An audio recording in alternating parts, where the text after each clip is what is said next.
Assalamualaikum warahmatullahi wabarakatuh. Perkenalkan, nama saya Devan Anantara Harahap. Video ini dibuat untuk memenuhi ujian tengah semester mata kuliah interview dengan tema cara tetap berpikir positif dan hidup sehat pada saat pandemi, dan juga tantangan milenial dalam menjalankan pembelajaran jarak jauh. Siapa aja interviewnya?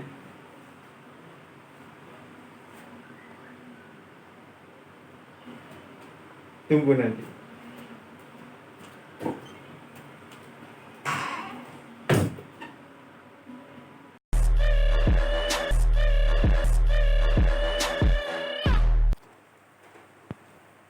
Assalamualaikum warahmatullahi wabarakatuh.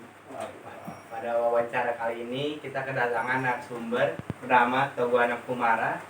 Sebagai mahasiswa UNJ, kita akan menanyakan terkait bagaimana cara tetap berpikir positif dan hidup sehat selama pandemi.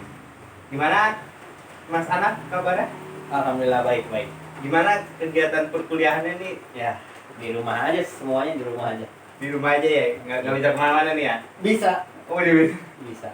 Oke. Transisi. Langsung aja kita ke pertanyaannya nih Mas Anak. Oke. Pertanyaan pertama nih. Kenapa sih kita harus berpikir positif pada saat pandemi seperti sekarang ini? Kenapa berpikir positif? Sebenarnya nggak harus pada semasa pandemi sih. Emang harus berpikir positif terus biar nggak stres ataupun ya yang lain-lain. Apalagi saat pandemi ini ada aspek yang penting ya di bidang kesehatan yang harus kita pertahankan, yaitu tingkat imunitas tubuh. Nah, salah satunya dengan cara berpikir positif. Nah, berpikir positif ini dapat meningkatkan imunitas tubuh kita juga. Nah, semakin tinggi imunitas tubuh kita ya semakin kecil chance atau kans buat si virus corona ini datang atau menginfeksi kita gitu. Jadi kenapa harus berpikir positif ya? Gitu, biar sehat. Oh, harus berpikir positif ya, Pak. Tapi kan di tengah pandemi seperti sekarang ini sangat sulit tuh untuk berpikir positif karena banyaknya berita orang yang terkena segala macam. Nah, ada nggak sih cara untuk biar kita tuh tetap berpikir positif gitu? Cara biar bisa berpikir positif sebenarnya banyak sih. Yang paling mudah mungkin yang dapat kita lakukan ya pastinya ngelakuin hal-hal yang menyenangkan.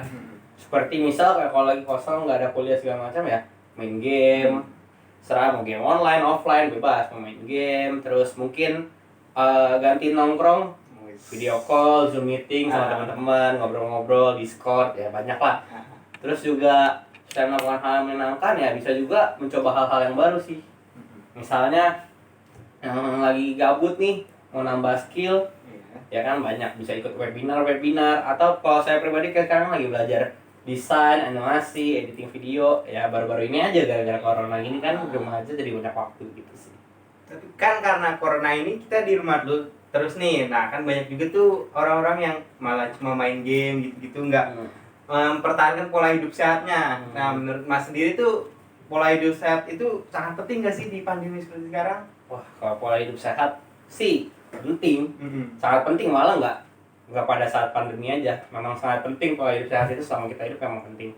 Kenapa penting ya pola hidup sehat itu ya biar kita nggak sakit kan, buat mengatasi kita nggak sakit, terus ya supaya kita juga enak gitu. Maksudnya kalau nggak khawatir dengan pandemi ini, misal contohnya kita berkaca aja sama atlet-atlet profesional bola basket seperti NBA, sepak bola yang baru-baru ini kita dengar kan Cristiano Ronaldo habis positif corona. Tapi kita lihat cepat sembuhnya ya karena dia menerapkan pola hidup sehat. Jadi pola hidup sehat itu penting karena dia menerapkan pola hidup sehat bahkan sebelum adanya masa pandemi ini. Misalnya seperti ini, pada saat sebelum kita terkena COVID-19 dan sebelum kita terdeteksi positif, kita menerapkan pola hidup sehat, yaitu pasti akan membantu kita untuk meningkatkan imunitas tubuh kita. Jadi kita juga mengurangi kesempatan untuk si COVID ini menginfeksi kita jika kita menerapkan pola hidup sehat. Itu pada saat kita sebelum kena.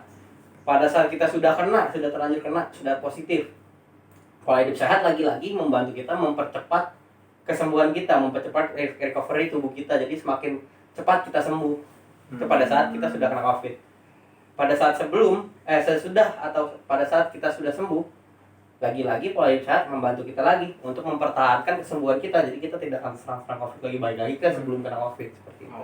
Berarti menjaga pola hidup sehat itu sangat penting sekali ya dalam posisi yaitu pandemi seperti sekarang ini. Pandemi dan non pandemi sangat penting. Oh iya, berarti kan tadi sempat disinggung tuh Cristiano Ronaldo terkena, tapi kan karena daya tahan tubuhnya yang bagus itu dapat mempercepat recovery tubuhnya. Iya. Nah, gimana sih kegiatan apa aja kegiatan di rumah yang dapat meningkatkan daya tahan tubuh itu sendiri? Kegiatan di rumah banyak sih kegiatan di rumah, misalnya tetap olahraga kecil, workout dan sebagainya, sangat penting untuk meningkatkan daya tahan tubuh. Setelah itu ada juga membuat atau menerapkan sih, lebih tepatnya menerapkan pola hidup yang sehat, atau lebih simpelnya menerapkan pola makan yang teratur dan sehat, pola tidur yang teratur dan sehat, menghindari begadang, telat makan dan sebagainya, itu juga dapat meningkatkan daya tahan tubuh. Seperti itu. Kalau Masnya sendiri nih ada rekomendasi nggak nih? Apa aja nih olahraga yang bisa dilakuin di rumah nih? Olahraga yang bisa dilakukan di rumah sebenarnya banyak sih. Misalnya pakai item-item yang bisa ada di rumah, kayak kalau yang punya mungkin ada barbel, bisa kardio dengan treadmill.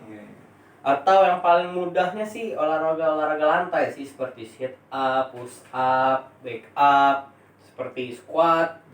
Jadi emang olahraga yang lebih ke apa ya disebutnya, seperti workout gitu, lebih ke workout. Jadi sangat mudah. Kalau ada yang punya akses untuk item-itemnya ya mungkin treadmill, skipping, atau sepeda elektrik dan sebagainya. Itu sih untuk rekomendasi olahraganya. Ya intinya di samping olahraga ya jangan begadang, pola makan diatur, jangan sampai telat, paling itu sih. Terakhir nih Mas, gimana penting nggak sih sebenarnya kita tetap menjaga komunikasi sama keluarga di rumah biar pikiran itu tetap positif gitu? Penting nggak sih komunikasi? Kalau komunikasi sih nggak harus pandemi juga penting sih sama orang di rumah.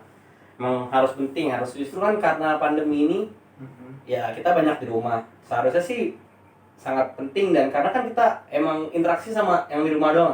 Ya penting sharing, menjaga kedekatan, karena nanti misalnya kita di rumah punya masalah sebagai macam, diem-dieman, nggak pada saling tahu, ya otomatis akan membebani pikiran sendiri gitu, nggak bisa di-share. Jadinya balik lagi pikiran negatif akan datang. Itu makanya salah satu mencegahnya ya pikiran positif dengan cara ya sharing aja, bebannya di-sharing segala macam. Nah, itu sih yang penting. Kalau misalnya orang di rumah masih kurang, ya udah buka aja Zoom meeting, video conference, langsung sama teman-teman lain gitu sih, curhat sih penting. Oke, terima kasih Mas atas jawabannya.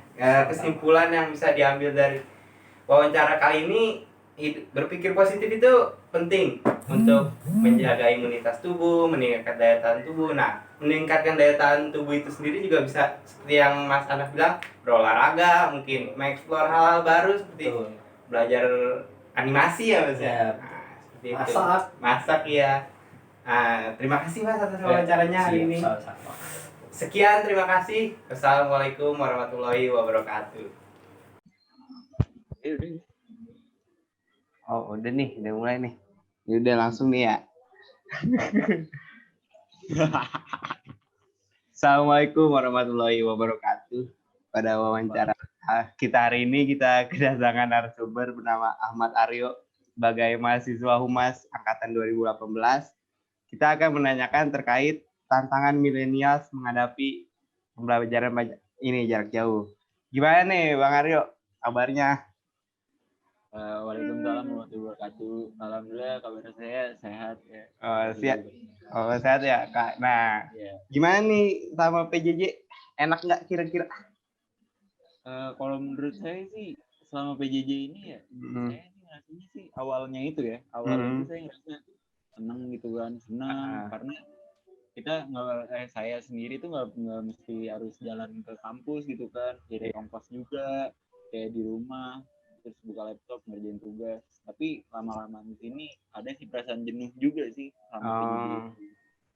Perasaan jenuh. Kangen sama suasana di kampus, ketemu sama dosen secara langsung, sama teman-teman juga belajar kayak gitu. Juga. Ada rasa jenuh juga ya. Tapi biasanya tuh selama PJJ pakai media apa sih? Terus penting nggak sih media dalam melaksanakan PJJ itu? Kalau ditanya penting apa enggaknya, itu penting. Menurut saya itu penting banget media itu kan. Supaya menjadi wadah interaksi antara mahasiswa dan dosen nih. Kan nggak bisa ketemu kita kan, mahasiswa sama dosen.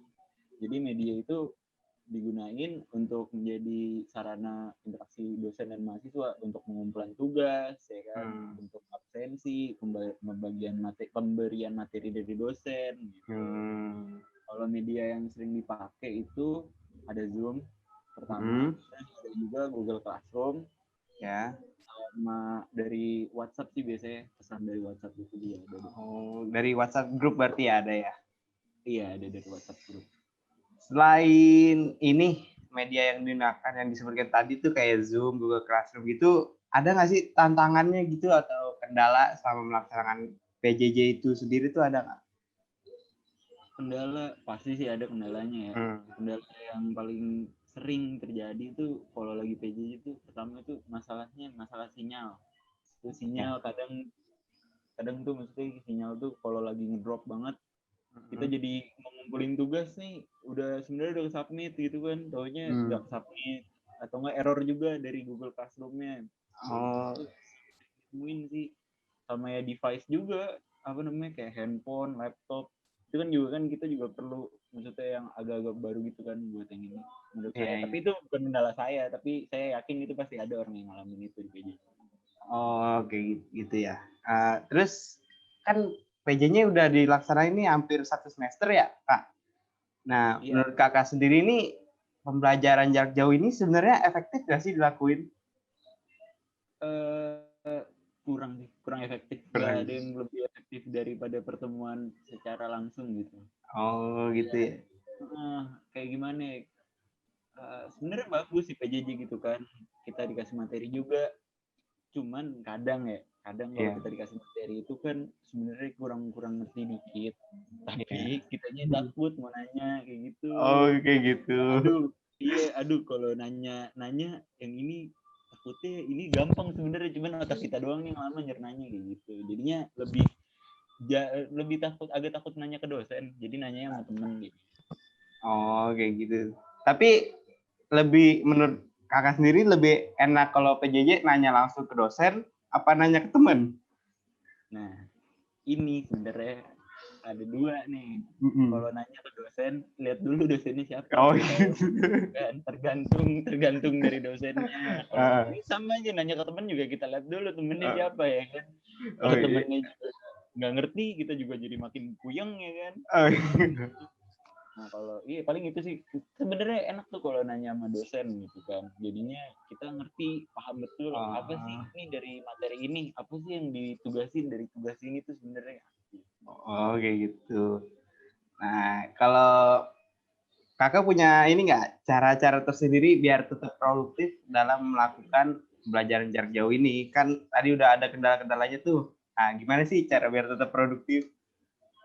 Kendala. Iya, ini cara buat produktif ya. Iya. Cara buat produktif nih kalau dari saya sendiri.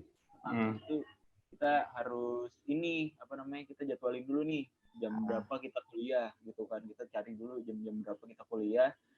Sama jam berapa nih kita buat bisa nyari, ini buat ngerjain tugas kuliah nih hari Senin sampai hari Jumat. Nah, buat produktifnya itu adalah di selingan hari Senin sampai Jumat itu kita masih bisa punya waktu produktif buat bantuin orang tua, beres-beres rumah, ya kan, dan ngelakuin hal yang lainnya. Sama saya kayak Sabtu Minggu selain buat membantuin beresin rumah juga atau ngerjain tugas juga, kita juga bisa olahraga. Tapi olahraga kalau saya sendiri pribadi masih belum berani tuh lari keliling kampung. Saya nggak ngambil kompetisi. Masih takut ya kan ya. Paling olahraga kayak sit up gitu-gitu aja di rumah. Intinya atur jadwal supaya nggak bentrok sama pola tidurnya teratur aja. Kayak gitu. Tapi kan selama PJJ kan pasti ada rasa jenuh tuh, kayak bosen banget sih di rumah mulu. Nah, gimana tuh cara ngatasin rasa jenuhnya? Apalagi kan tahu sendiri keadaannya nggak bisa kemana-mana. Iya, nggak bisa ngumpul ya kan. Iya kan. Ya palingan ya kita, kalau dari saya sih biasanya ada Zoom meeting gini juga, tapi anak-anak yang teman-teman gitu kan, teman-teman atau nggak di Discord juga gitu, main game bareng. sama mereka ya, seru-seruan ketawa-tawa ya, cuman masih agak-agak kurang karena nggak bisa ketemu langsung sih, tapi itu sedikit bisa ngobatin aja rasa-rasa rindu gitu kan, berkumpul. Oke. Udah habis nih pertanyaannya, Bang. Nah, kesimpulan dari makasih nih. wawancara ini, milenial pasti kan memiliki tantangan sendiri nih dalam menjalankan PJJ. Nah, perasaannya pasti ada rasa jenuh kayak tadi udah disebutin. Nah, gimana caranya biar tetap produktif? Katanya dibagi ya waktunya, kapan ngerjain sama pola tidur. Oh iya, pola tidur, kapan harus ngerjain, kapan harus main, kapan harus olahraga ya. Nah, terima kasih nih Karyo atas itunya, wawancaranya. Semoga bermanfaat ini ya. Oh iya, makasih Bang. Kasih Bang. Wassalamualaikum warahmatullahi wabarakatuh. Waalaikumsalam warahmatullahi wabarakatuh.